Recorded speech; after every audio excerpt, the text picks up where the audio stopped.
Shalom kekasih-kekasih Tuhan. Renungan pada hari ini berjudul Tetap Beriman. Sebelum kita mendengarkan renungan pada saat ini, seperti biasa marilah kita mengawalinya dengan berdoa. Bapa, di dalam nama Tuhan Yesus Kristus ya Roh Kudus, kami siapkan hati dan pikiran kami untuk menerima kebenaran firman-Mu. Kami sambut berkat firman-Mu di dalam nama Tuhan Yesus Kristus. Amin. Firman Tuhan pada saat ini terambil dari 1 Petrus 1 ayat 7. Maksud semuanya itu ialah untuk membuktikan kemurnian imanmu yang jauh lebih tinggi nilainya daripada emas yang fana, yang diuji kemurniannya dengan api, sehingga kamu memperoleh puji-pujian dan kemuliaan dan kehormatan pada hari Yesus Kristus menyatakan dirinya. Kekasih-kekasih Tuhan, ada banyak orang Kristen yang dalam tanda kutip protes kepada Tuhan. Tuhan, aku ini sudah setia melayani, setia beribadah, setia persepuluhan, setia memberi persembahan, memperhatikan hamba-hamba Tuhan, melakukan kebaikan, bahkan menjaga kekudusan. Tetapi mengapa masalahku gak selesai-selesai? Mengapa cita-citaku tidak terkabul? Mengapa masalah dan cobaan yang berat ini harus kaku alami ya Tuhan?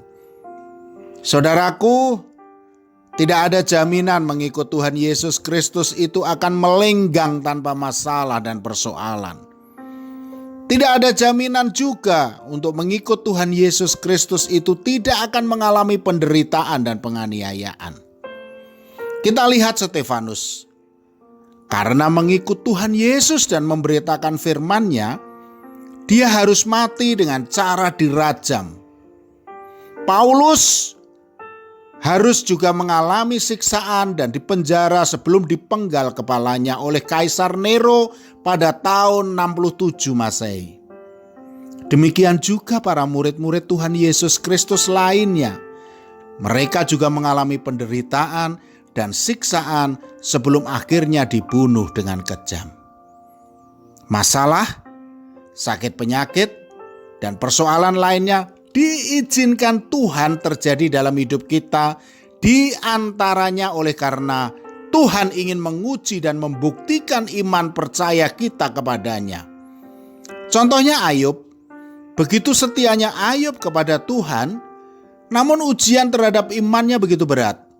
Dia harus kehilangan anak-anaknya dan hartanya, bahkan istrinya meninggalkannya. Tetapi Ayub tetap mampu mempertahankan imannya dan Tuhan memberkati dan memulihkan kehidupannya. Kemudian Tuhan juga ingin menyatakan kuasa-Nya kepada kita, saudaraku. Mujizat itu bisa terjadi oleh karena adanya deadlock atau jalan buntu. Ketika Musa dan bangsa Israel dikejar oleh Fir'aun, sepertinya akhir hidup bangsa Israel akan berakhir. Bagaimana tidak? Di belakang ada pasukan Mesir yang siap membantainya dan di depan ada lautan yang menghadang.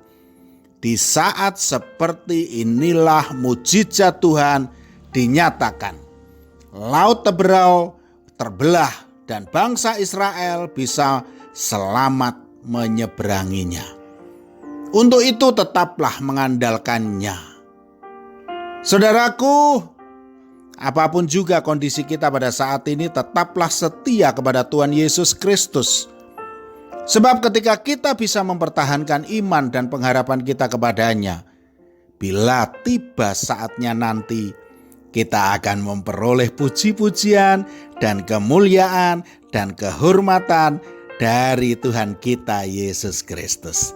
Amin. Mari kita berdoa. Bapa, di dalam nama Tuhan Yesus Kristus ya Roh Kudus, kami hanya memandang-Mu dan berserah serta berharap hanya kepada-Mu saja ya Tuhan. Kami percaya pertolongan-Mu akan Engkau nyatakan kepada kami tepat pada waktunya. Di dalam nama Tuhan Yesus Kristus. Amin. Selamat beraktivitas dan tetap semangat. Tuhan Yesus Kristus memberkati.